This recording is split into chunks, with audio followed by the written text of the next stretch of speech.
Hello दोस्तों, स्वागत है आपका हमारे YouTube channel mission lecturer UK 2025 पर। तो दोस्तों, आज की क्लास में हम बात करेंगे उत्तर प्रदेश के अंतर्गत जो सहायक अध्यापक की जो भर्ती आई है, उसमें प्रशिक्षित स्नातक श्रेणी के जो वैकेंसीज टोटल आई हैं उस पर हम चर्चा करेंगे।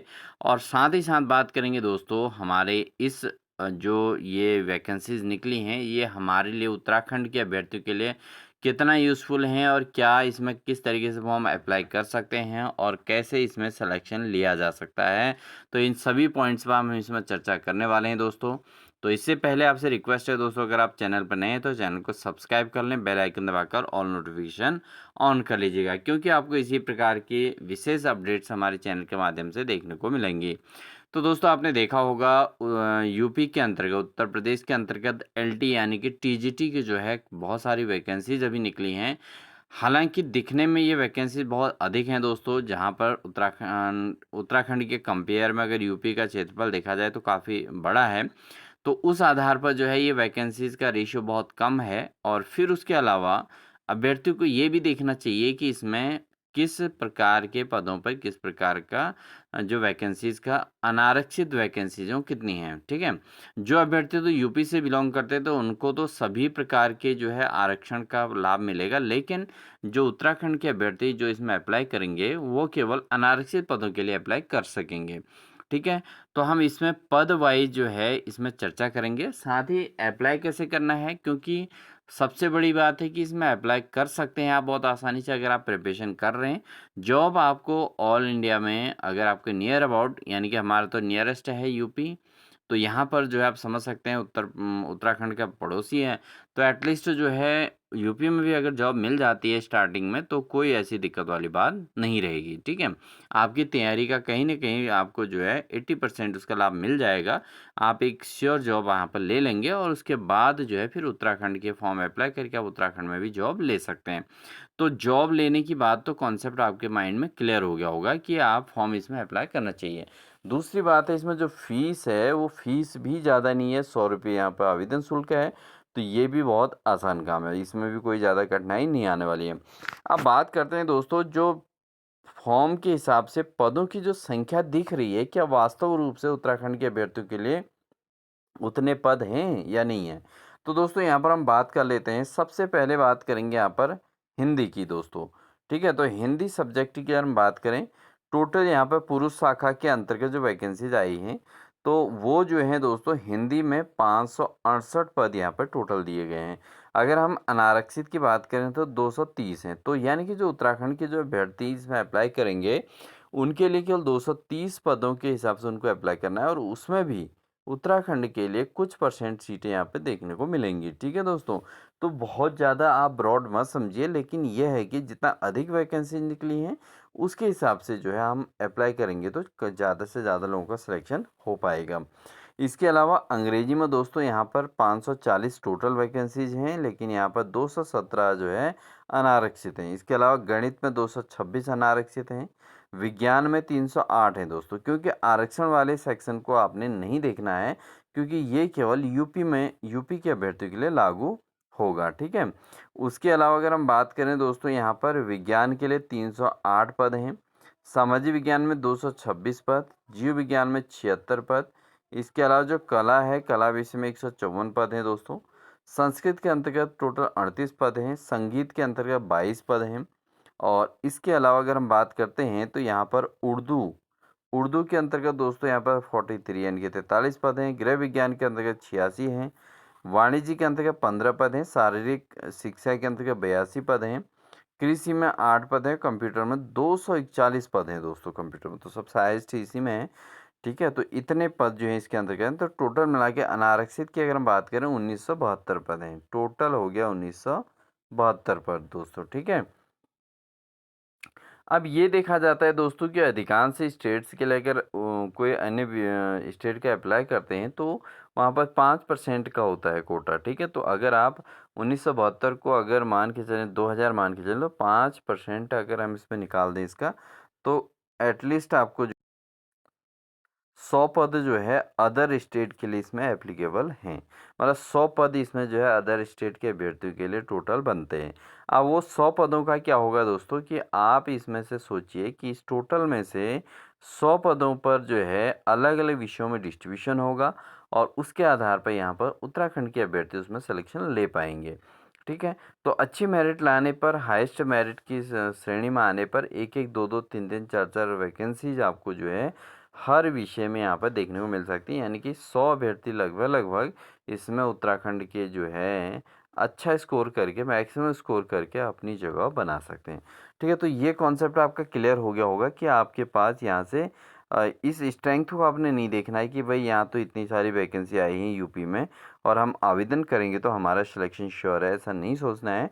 क्योंकि 4860 पद जो हैं इसमें पुरुष शाखा के अंतर्गत जो वैकेंसी निकली हैं सामान्य श्रेणी हेतु, तो उसके अंतर्गत जो है आपको जो है अनारक्षित श्रेणी के अंतर्गत केवल 1972 पद इसमें हैं, जिसमें से आपको अगर हम इसका लगभग 5% निकालेंगे तो आपका 1100 के आसपास इसमें होने वाले हैं। तो प्रत्येक सब्जेक्ट में इतना बटेंगे तो यानी कि 15 विषय हैं तो 15 छक्के 90 लगभग 6-7 पद जो है प्रत्येक विषय में यहाँ पर देखने को मिल सकते हैं। ठीक है दोस्तों? तो 5 से 6 पद हर विषय में देखने को मिल सकते हैं।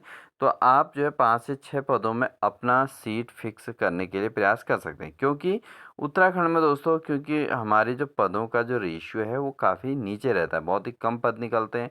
तो कम से कम अगर आप अच्छी तैयारी कर रहे हैं, वर्षों से अगर आप जुटे हैं तैयारी में, तो आप यहाँ पर इसका लाभ ले सकते हैं दोस्तों। इसके अलावा प्रशिक्षित स्नातक पुरुष शाखा के अंतर्गत दोस्तों दिव्यांगजन की रिक्तियों का उपश्रेणीवार आवंटन किया गया है।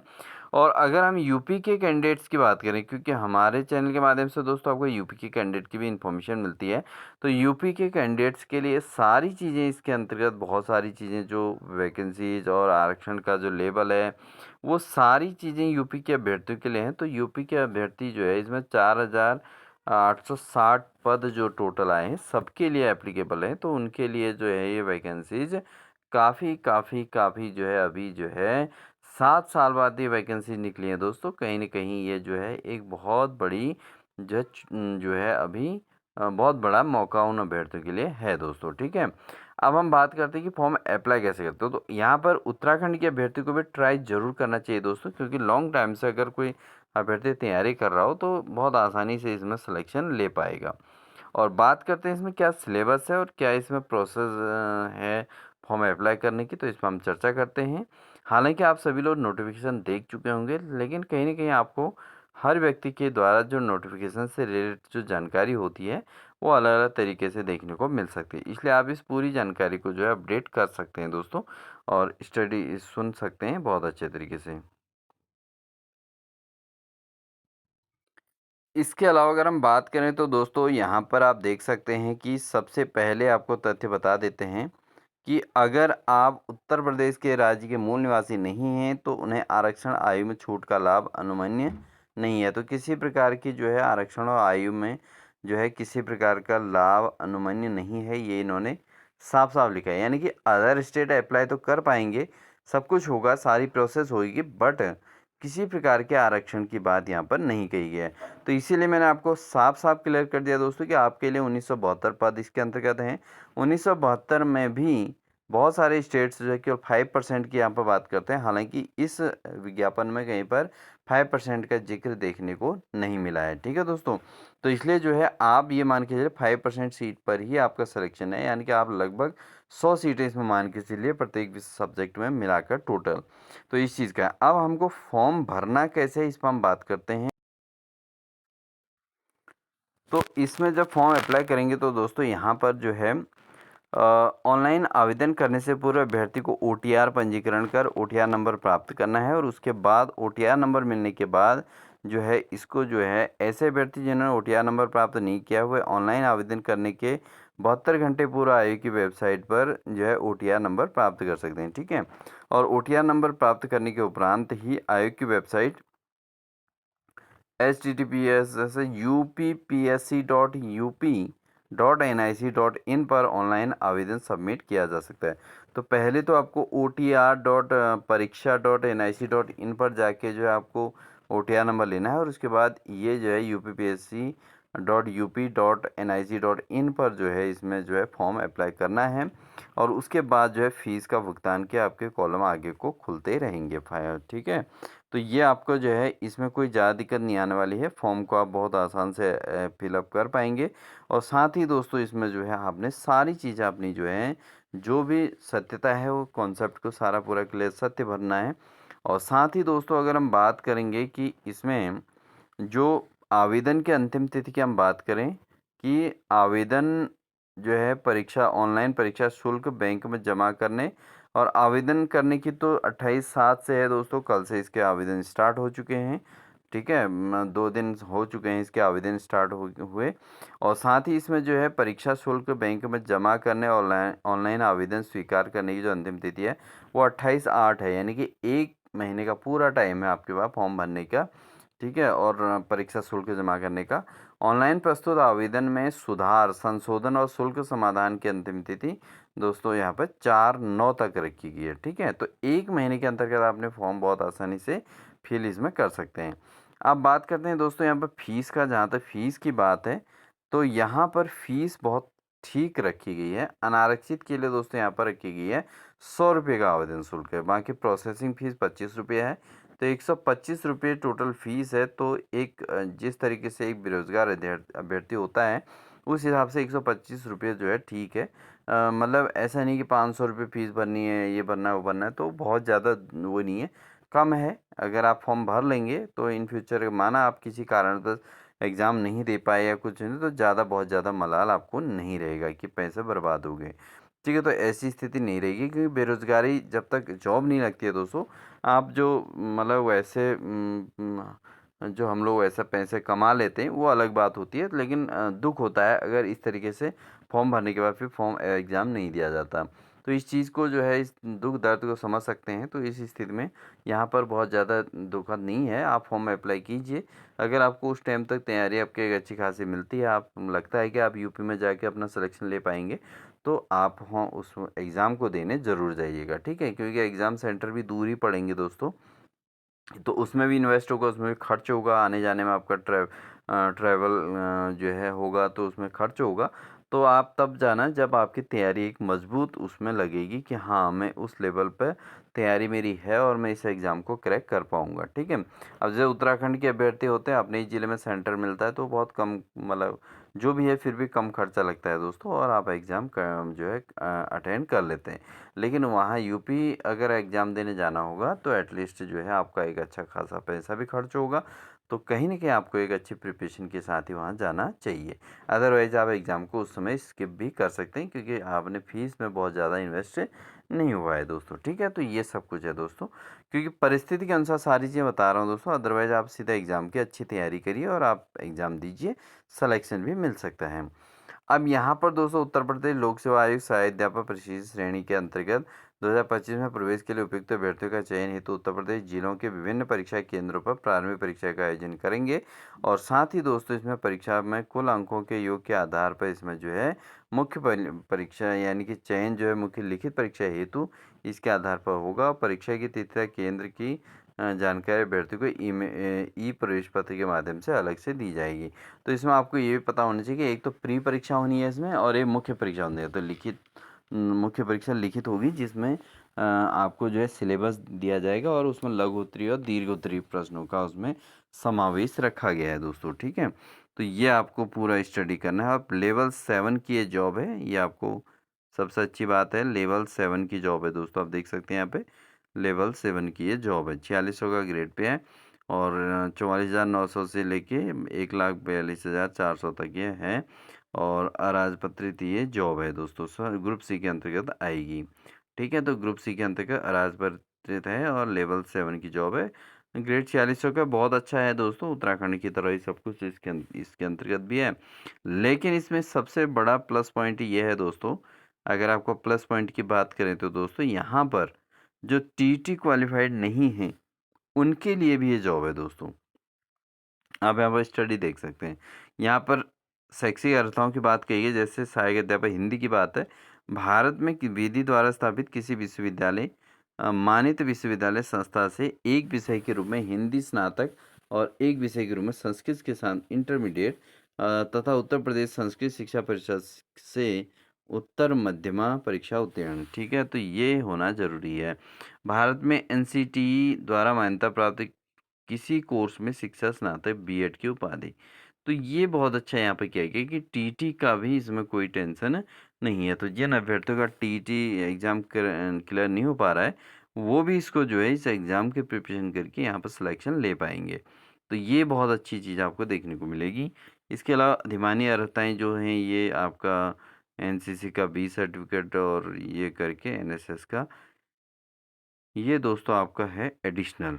बाकी अन्य विषयों में सभी में वही चीज़ है। सभी में इन्होंने शैक्षिक अर्हताओं को जो है सेम अटेंड करने की बात कही गई है। साथ में इसमें दोस्तों एक चीज़ और है, जो असिस्टेंट टीचर कंप्यूटर का है, तो बीटेक और BE from a university, deemed university, institute stabilised by law in India. तो ये कोई भी हो सकता है। ग्रेजुएट इन कंप्यूटर साइंस हो सकता है, computer of graduate in computer application हो सकता है, graduation degree along with A level course from NIELIT इससे हो सकता है। साथ में बीएड भी इसमें ज़रूरी मांगा गया है दोस्तों। ठीक है, ये मैं इसलिए कर रहा हूँ दोस्तों क्योंकि इसमें सबसे ज़्यादा वैकेंसी इसके अंतर्गत आई हुई हैं। तो बीटेक वाले अभ्यर्थी भी इसमें अप्लाई कर पाएंगे। ठीक है, तो ये इसमें मेन जो पॉइंट है, मैं केवल उन्हीं को आपको यहाँ पे इन्फॉर्म कर रहा हूँ। साथ में दोस्तों अगर हम बात करें प्रारंभिक परीक्षा की, तो इसको थोड़ा सा समझ लीजिए कि प्रारंभिक परीक्षा किस प्रकार की होनी है, क्या होना है इसमें। प्रारंभिक परीक्षा के वस्तुनिष्ठ प्रकार के प्रश्न पत्र में गलत उत्तर के दंड की व्यवस्था की गई है और प्रत्येक प्रश्न के लिए 4 वैकल्पिक उत्तर होंगे। उम्मीदवार द्वारा प्रत्येक प्रश्न के दिए गए गलत उत्तर के लिए प्रश्न हेतु नियत किए गए अंकों का 1/3 दंड के रूप में काट दिया जाएगा। तो दोस्तों यहाँ पर उत्तराखंड में आपने देखा होगा 1/4 होता है। ठीक है, 0.25 या मार्क्स कट जाता है अगर आपका गलत होता है। लेकिन यहाँ पर जो है 0.33 है, तो थोड़ा सा यहाँ पर तुक्का भिड़ाना इतना आसान काम नहीं होगा दोस्तों। ठीक है, तो ये भी आपने 4 विकल्प होंगे लेकिन 1/3 कट जाएगा।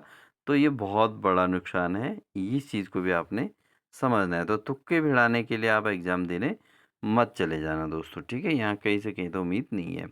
इसके अलावा अगर इन्होंने बात रखी है आगे, जो इसमें ये कहा गया है, यदि कोई उम्मीदवार एक से अधिक उत्तर देता है तो उसे गलत उत्तर माना जाएगा। यद्यपि दिए गए उत्तरों में से एक उत्तर सही होता है, फिर भी इस प्रश्न के लिए उपयुक्तानुसार ही उसी तरह का दंड दिया जाएगा। यदि उम्मीदवार कोई प्रश्न नहीं करता, नहीं किया जाता है, अर्थात उम्मीदवार द्वारा उत्तर नहीं दिया जाता, तो उस प्रश्न में कोई दंड नहीं दिया जाएगा।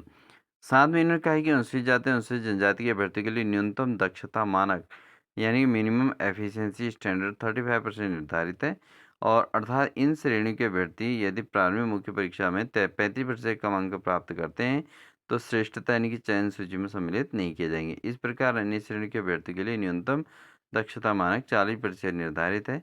ऐसे अभ्यर्थी यदि परीक्षा में 40% से कम अंक प्राप्त करते हैं तो उनको काउंट नहीं किया जाएगा। तो 40% का यहाँ पर भी बढ़िया तरीके से रखा गया है दोस्तों। 40% लाना अनिवार्य है अनारक्षित के लिए। ठीक है, तो ये जो है अच्छा है, बहुत ज़्यादा वो नहीं है। ठीक है, बाकी बात करते हैं दोस्तों अगर हम इसमें सिलेबस की भी, और ये इन्होंने जो है अनुसूचित जाति और उसके लिए मांगा है, ये यूपी के अभ्यर्थियों के लिए है अनुसूचित जाति का प्रमाण पत्र जो आरक्षण लेंगे।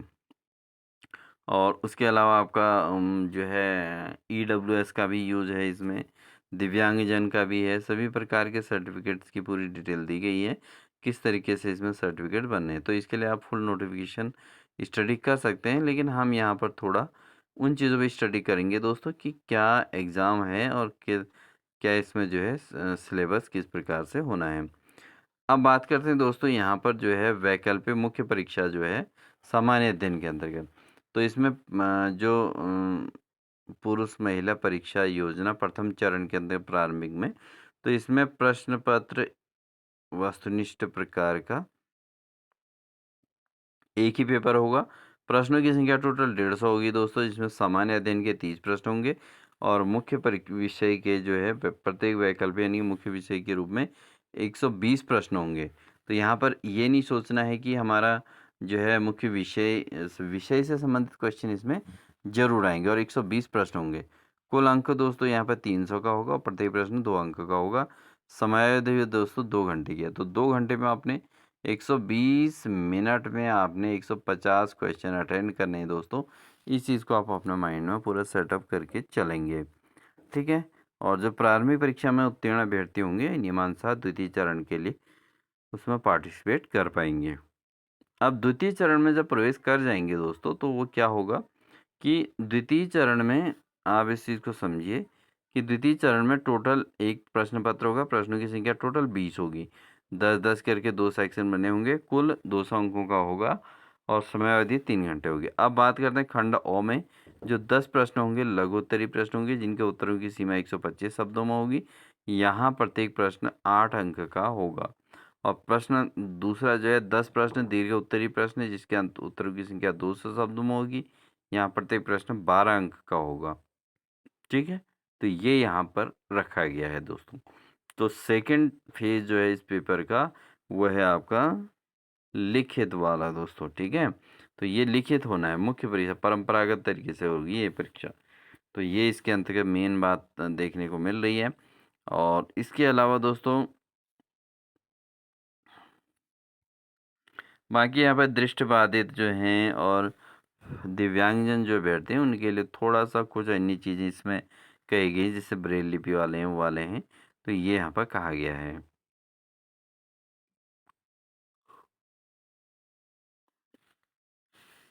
तो इसको आप स्टडी कर पाएँगे अपने हिसाब से।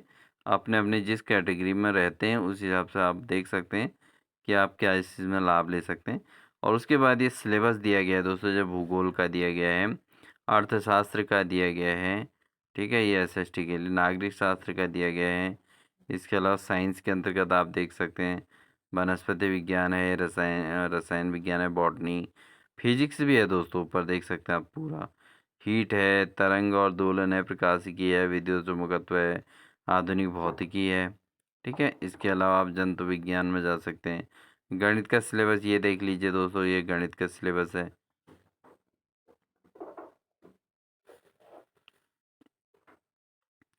है नहीं, ये मैथ सब्जेक्ट वालों के लिए सिलेबस है। बीजगणित, वास्तु विश्लेषण, सदिश विश्लेषण, सम्मिश्र विश्लेषण, ठीक है? तो ये सब है, कलन है, ज्यामिति है, सांख्यिकी, प्रायिकता है। तो ये सब कुछ है, मतलब ऐसा नहीं कि सिलेबस बहुत कम है। ये नहीं है, जैसे संस्कृत वालों का है पाठ्यक्रम, देखिए इस तरीके से कारक, समास, प्रत्याहार, संधि, व्याकरण, ये इसमें रखा गया है, ठीक है? सारे सब्जेक्ट का ये दिया है। हिंदी का ये दिया गया है दोस्तों। हिंदी के अंतर्गत सिलेबस ये दिया गया है। कालिदास है, बहुभूति है, भारवी है, माघ है, दंडी है, श्रीहर्ष है, बाणभट्ट है, इनके बारे में है, ठीक है? बाकी आपकी हिंदी के रचनाकार और रचना उनकी रचनाएं हैं। तो बहुत सारी चीज़ें इसके अंतर्गत देखने को मिलेंगी दोस्तों आपको। तो ये है दोस्तों आपका पूरा कंप्लीट। इस तरीके से एक बार फाइनली और देख लीजिए कि आपको जो है किन विषयों में आपको कितने पद यहाँ पर देखने को मिल रहे हैं। तो उत्तराखंड के अभ्यर्थियों के लिए मैंने विशेष तौर पर ये बनाया वीडियो, क्योंकि उत्तराखंड के अभ्यर्थी इन पदों को देखकर बहुत सारे अभ्यर्थी कहते हैं कि यूपी में वैकेंसी निकली, हमने क्या करना है। ऐसा नहीं है, यूपी में अगर वैकेंसी निकल रही है तो कहीं न कहीं हमारे लिए भी बेनिफिशियल है वो। तो उत्तराखंड के अभ्यर्थी भी अप्लाई कर सकते हैं और आपको एक पद चाहिए होता है तो एक पद तो आप कहीं भी ले सकते हैं और अपनी बेरोज़गारी के दंश को दूर कर सकते हैं। ठीक है दोस्तों? तो आई होप आपको ये इन्फॉर्मेशन सही लगी होगी और वीडियो इन्फॉर्मेशन अगर अच्छी लगी हो तो वीडियो को लाइक ज़रूर कर दीजिएगा। साथ ही चैनल पर नए हैं तो चैनल को सब्सक्राइब कर लीजिएगा, क्योंकि आपने नोटिफ़िकेशन तो देख लिया होगा, बट इससे आपके अंदर काफ़ी कॉन्फिडेंस जो है यहाँ पर बढ़ सकता है और आप इसको फॉर्म अप्लाई करिए, अपनी तैयारी को बनाइए मजबूत और साथ ही यहाँ पर आप सिलेक्शन ले लीजिए। ठीक है दोस्तों? तो आरक्षण की उम्मीद मत कीजिएगा, बाकी अन्य प्रकार के अनारक्षित वाले पदों पे आप बिल्कुल बढ़िया तरीके से फाइट करके 1972 पद काफ़ी होते हैं। अगर आप तैयारी में मजबूती रखते हैं तो आप ये मत देखिए कि इतना बड़ा यूपी है या इतना पूरे इंडिया के लोग अप्लाई करेंगे, ऐसा नहीं है। तो इस चीज़ को आप मत देखिए, आप अपनी तैयारी को मजबूत कीजिए और आसानी से अपने पदों पर अपने जो है सीट फिक्स कीजिए। तो ये थी दोस्तों इन्फॉर्मेशन। वीडियो अच्छी लगी हो तो लाइक ज़रूर कर दीजिएगा, चैनल पर नए हैं तो चैनल को सब्सक्राइब कर लीजिएगा। साथ ही मिलते हैं आपको नेक्स्ट इन्फॉर्मेशन के साथ, तब तक के लिए wish you all the best.